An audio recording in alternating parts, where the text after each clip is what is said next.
Hola, ¿qué tal alumnos y alumnas del Instituto Manhattan School? Su profesor Pablo Martínez, quien de alguna forma les va a apoyar con este pequeño tutorial para que desarrollen su segundo examen, perdón. Ya vimos la parte primera y pues ahorita vamos a ahondar en algunos temas de vital importancia para su segundo examen, ¿sí? Importante decirles que estos temas están pegados a la actualidad de esta materia, estructura socioeconómica de México, y que de alguna forma les van a servir para poder entender esta parte de la sociedad, ¿verdad? Entonces, no nomás lo vean como un análisis o como un estudio, sino como también algo que les va a permitir desarrollarse dentro de la sociedad y que van a poder entender muchos factores que hoy por hoy nos rodean y que de alguna forma nos van a llevar a tomar decisiones correctas de lo que hoy por hoy representamos como sociedad. Hace en el otro módulo, tratando de hacer hincapié o de retomar algunos temas, vimos que era el BID, el BDI, que era, bueno, más bien que es el BDI, el Banco de Desarrollo Internacional. Vimos lo que es CEPAL, perdón, sí, los de Vallarta sabemos que el CEPAL es otra cosa, ¿verdad? CEPAL, ¿sí? Que en cómo contribuyen para que precisamente esta parte de nuestra sociedad se vaya desarrollando y que de alguna forma contribuyan a su crecimiento y desarrollo. También temas que vimos en el módulo, en el examen anterior, y que son vitales para que de alguna forma nuestra sociedad siga en crecimiento y desarrollo. Otro de los instituciones internacionales que ayudan a crecer y a desarrollar un país es el FMI, el Fondo Monetario Internacional, ¿sí? Esta institución, su finalidad primordial es garantizar la estabilidad del sistema monetario internacional, ¿sí? Es decir, el sistema de pagos internacionales, tipos de cambio que permiten a los países y a sus ciudadanos efectuar transacciones entre sí. Bien, decirles que el Fondo Monetario Internacional está regulado en sus políticas por todos los países, por su moneda, por su tipo de cambio, y que este Fondo Monetario precisamente se encarga de darle estabilidad a los tipos de cambio a nivel macroeconómico. Es decir, pudiera existir una deuda con un país, lo vimos en el módulo anterior, quién es el encargado de gestionar esta estabilidad económica dando esos recursos económicos para que no exista desigualdad entre países, teóricamente, aunque les digo, pues en la realidad es que hay mucha desigualdad entre países. Sin embargo, el Fondo Monetario Internacional es precisamente esta institución que se encarga de alguna forma de crear esa estabilidad económica en la paridad de cambios, es decir, que la moneda no tenga grandes desajustes, ¿sí? No tenga constantes fluctuaciones que pudieran afectar a otro país. Sin un ejemplo, si no existiera este Fondo Monetario Internacional, pues de alguna forma no existirían regulaciones de pago cuando un país se encuentra endeudado. Ejemplo, el dólar es una moneda que está fluyendo constantemente y sobre todo muchas de las veces se va al alza, y que pues derivado de eso pudiera quedar un país extremadamente endeudado. Si por ejemplo México, bueno, no es ejemplo, México tiene una deuda con Estados Unidos que está en dólares y que de alguna forma, si este Fondo Monetario Internacional no existiera, pues estas fluctuaciones económicas de la moneda, el país las pudiera regular y decir que hoy su dólar vale 50 pesos, ¿sí? Y el afectado pudiera ser aquellos países, en concreto México, que le deben millones de dólares y que de alguna forma esta fluctuación lo afectará gravemente, ¿verdad? No es lo mismo tener un dólar que vale ahorita 20 pesos y que por una ocurrencia, al no existir el Fondo Monetario Internacional, dijeran, pues ahora el dólar va a valer 50 pesos, ¿verdad? Entonces, de eso se encarga esta institución, de regular este tipo de fluctuaciones que no sean tan fuertes para cada uno de los países, y pues también de alguna forma controla estos fondos, ¿verdad? Entonces, no se les olvide que este Fondo Monetario Internacional, el FMI, es un banco mundial que trabaja con los países en desarrollo con el fin de reducir supuestamente la pobreza y aumentar la prosperidad, y aumentar la prosperidad de alguna forma, que todos los países la tengan en su justa dimensión, ¿verdad? Entonces, no pasen por alto, que investiguenlo todavía más a fondo. Tiene una estructura organizacional por representantes de varios países, y que bueno, precisamente cada uno defendiendo sus posiciones en cuestiones económicas, ¿verdad? Bueno, también no se les olvide que existe, si hay un Fondo Monetario Internacional, hay un Banco de Desarrollo Internacional, obviamente también existe un Banco Mundial, ¿sí? Entonces, este banco es una fuente vital de asistencia financiera y técnica para los países en desarrollo a nivel mundial, ¿verdad? Entonces, este banco, pues precisamente, si lo vamos, no se les olvide que desde un inicio les decía yo que la cuestión en cuanto a terminología se vuelve macroeconómica, ¿sí? En lugar de ser microeconómica, es decir, dentro de un país, se vuelve macro, es decir, la interrelación entre diversos países, ¿sí? Entonces, en ese sentido, este Banco Mundial, así como vemos que existen bancos que apoyan a ciertas empresas, a personas, para que puedan también desarrollarse haciendo préstamos, también existen este Banco Mundial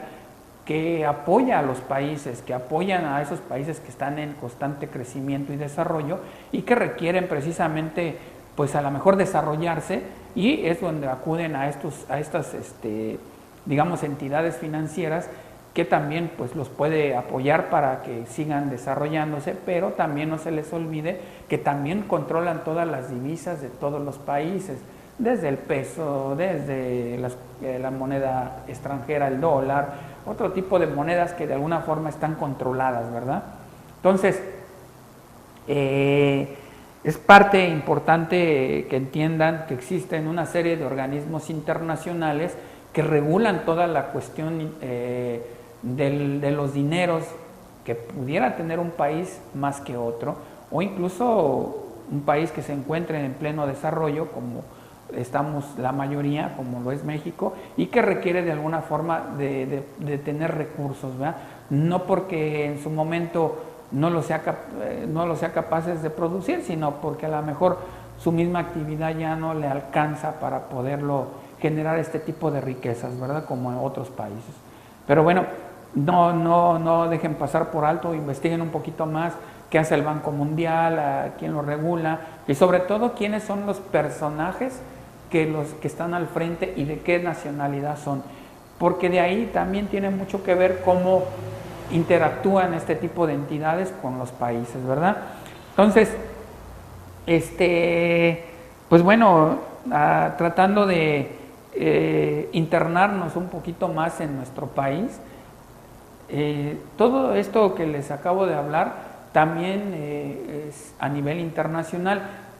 A nivel microeconómico, como les decía yo hace un rato, si México pasa a ser la república y compuesto por varios estados, ¿verdad? Esto es lo que hoy a nivel microeconómico vemos. Y decirles que la cuestión de cómo México interactúa y cómo ha tratado de crecer en este tipo de cuestiones ideológicas, aparte de la producción, su cuestión natural, la naturaleza, las cuestiones quizás ecológicas también, la cuestión de la propia ideología de la sociedad, pues nos van a llevar precisamente hoy por hoy a que pues durante todo el trayecto de México existan ciertas características o ciertos grupos sociales que de alguna forma buscan cómo el país crezca, y una de las formas también de cómo el país está creciendo y desarrollarse pues es creando muchas de las veces instituciones o que de alguna forma apoyan a este grupo social, o también ideologías que luchan y que están en constante cambio, ¿verdad? Y que de alguna manera implica que estas ideologías estén en conflictos o que estén incluso compitiendo entre ellas mismas. Y decirles que en los años 70 surgen algunos movimientos ideológicos que se van clasificando o que van surgiendo o que hoy son reconocidos como partido, o que más bien se concentran dentro de esa ideología se concentra dentro de un partido político, y que en los años 70 surge el partido PDM, por sus siglas que significan Partido Demócrata Mexicano, el PMT, Partido Mexicano de los Trabajadores, y el PPM, Partido del Pueblo Mexicano. No es otra cosa más que una serie de ideologías que de alguna forma identificaban a estos grupos sociales y que eran formas de ir acaparando ciertos poderes para llevar a una gobernabilidad del país, y que pues de alguna forma se relacionan estos cuestiones políticas que de alguna forma después pasaban a cuestiones ya de tomas de poder y que se interrelacionaban con otros países, ¿verdad? Pero todo esto nace a raíz de que surgen diferentes ideologías, aunado de cuestiones políticas como estos partidos que les acabo de mencionar, y que no es otra cosa más que un grupo de personas que se reúnen con una igualdad de pensamiento, que si lo transportamos al día de hoy, pues esos pensamientos ya están todos revueltos en una sola ideología, desafortunadamente, pero en aquellos años había partidos que incluso eran de un grupo de trabajadores que, aunque fueran de diferentes industrias, se agrupaban precisamente para tomar el poder y poder tener una gobernabilidad que los llevara a tomar decisiones para contribuir al desarrollo de ese país. Quizás se estén preguntando por qué se relaciona lo que les estoy comentando. Pues precisamente, si estamos hablando de un desarrollo y un crecimiento de un país y a nivel macro de un estado, pues precisamente estos partidos políticos o estas ideologías o estas formas de pensar, es ahí donde nace la cuestión de hacer o poder intentar que un país se desarrolle, ¿verdad? Con la toma del gobierno o la toma de un poder, y que estos de alguna forma van a contribuir interrelacionándose con otros países para que podamos crecer como país, ¿sí? Entonces, para tratar de encajonarlo más y que lo puedan comprender, es bien importante quiénes son las personas que nos gobiernan, porque son las personas que a través de ellos pudiera un país o estancarse o crecer, llamémosle como lo estamos conociendo en la materia, o desarrollarse, ¿verdad? Si llega un gobierno que es mediocre o que su ideología de partido fue mediocre, pues desafortunadamente el país va a ser el reflejo de esa persona que nos gobierna, ¿sí? Entonces, ¿por qué entonces es importante estos partidos? Porque precisamente es quien en un futuro nos pudieran estar gobernando, y si sus ideologías están dispersas, su forma de pensar no es original o no está casado con una forma de cómo llevar a cabo un crecimiento y un desarrollo de un país, pues vamos a ser un país mediocre, ¿verdad? Entonces, por eso en aquellas épocas de los 70s en México surgen estos partidos que contribuyen al desarrollo del país: el Partido Demócrata Mexicano, PDM, el Partido Mexicano de los Trabajadores, PMT, y el Partido del Pueblo Mexicano, ¿sí? Entonces, también hacerles mención que hay tipos de gobernanzas que donde definitivamente, a raíz de que no hay una forma de cuando notan una ausencia de gobierno, precisamente se crean unas sociedades civiles, ¿sí? Sociedades civiles que muchas de las veces trabajan de la mano de ese gobierno para poder ayudar o tratar de trabajar en apoyar a desarrollar ese país. Hay mucha gente que vienen de partidos políticos y que no saben definitivamente cómo llegaron ahí, sino porque sus mismas, pues los mismos que nosotros nos encargamos de votar, los pusimos ahí. Entonces muchas de las veces trabajan aunados con sociedades civiles que tienen la experiencia. Un ejemplo muy clásico que desafortunadamente está ido en decadencia, una sociedad civil que siempre actuó de buena fe, fue la Cruz Roja. Cuando había ausencia de cuestiones de salud, por ejemplo, una persona que sufrió un accidente en calle, inmediatamente actuaba la sociedad civil, que era con apoyos como por ejemplo la Cruz Roja. Por eso muchas de las veces esta gente pide donativos, porque no tienen apoyo de gobierno, porque no les dan un presupuesto, reciben donativos, actúan como una sociedad civil que contribuye con el gobierno ante la ausencia de ciertos factores que no puede otorgar el gobierno, ¿verdad? Entonces, estas sociedades civiles, como definición, son sectores de la población que no participan de manera directa en las decisiones de gobierno, pero es para la cual trabaja el mismo gobierno y para quienes encaminan las acciones tomadas por esto, ¿sí? Es decir, son personas que andan afuera,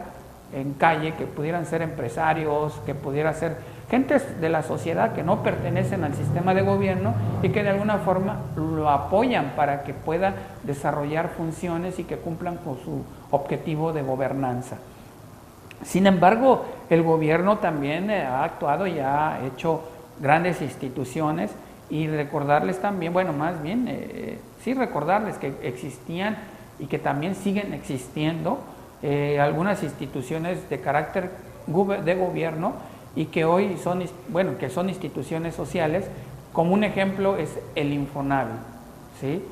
El Infonavit, el Fonacot y que otras pues que han ido desapareciendo,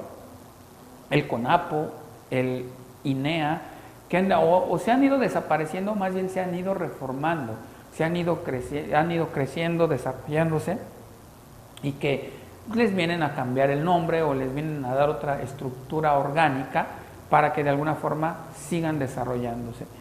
Pues bueno, nada más hacerles otra vez mencionarle que existen también instituciones sociales que se generaron en los 70s y que también hoy siguen en pie: Infonavit y Fonacop, y otras que se han ido